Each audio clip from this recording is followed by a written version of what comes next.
Simon, we're going to touch on a whole variety of areas this morning, not least, and I'm afraid I make no apologies for it, the Saudi Pro League. Yep. The Saudi Pro League.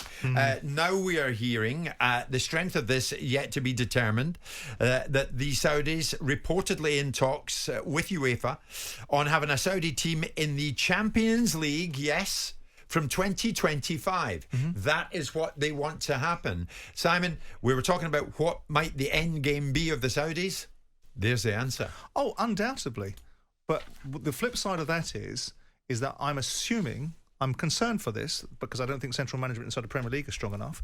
But if UEFA are going to uphold the standards, then all of a sudden the big asset that Saudi has, which is money, the only asset they have, is going to be diminished significantly, because if they're going to come into the European competitions and have to abide by financial fair play, whole new different set of rules. Yes. No £30 million contracts. Yeah. No managers getting paid 40 million quid. Nobody getting 150 million pound for kicking a ball around in the desert.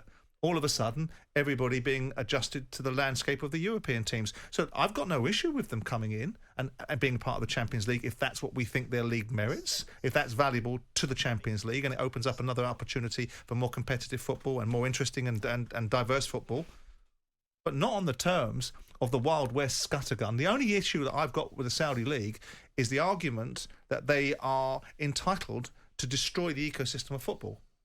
Because by the very nature of inflating everything up by their preparedness to spend whatever it costs, because the end game is they don't care what it costs, right? Yeah. Then it has a net effect on the rest of football. And football is trying to go the other way, isn't it? It's trying to say, we're not dependent upon individuals. We want good governance. We want good order. Football clubs should be run in the same way that other businesses should be run. They should be run on a sustainable basis. It doesn't mean that people are going to go to the poorhouse. It doesn't mean that people can't get paid £2-3 million, £10 million, £15 million a year. It means that people have got to be paid in accordance with the club's revenues, rather than some current Daddy Warbucks figure being able to bridge the gap.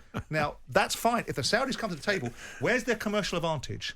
Forget their oil, forget all that dynamic. If they're coming to the table in 2025 and UEFA are going to hold the line, because how can they not? They're the ones that have introduced the financial fair play. What advantage, what is the reason for Johnny-come-lately carrying his bag of swag footballer, going over and picking up a cheque the same in Saudi and perhaps less than he'll be getting in one of the recognised leagues? Say what you mean next time. Well, that's what we hear overnight, Simon. The Saudi Arabian Football Association in talks with UEFA on having a Saudi team in the Champions League sometime pretty darn soon, from 2025. Jim White and Simon Jordan. Monday to Friday mornings from 10 on AM, on DAB, via the talkSPORT app and on your smart speaker. talkSPORT.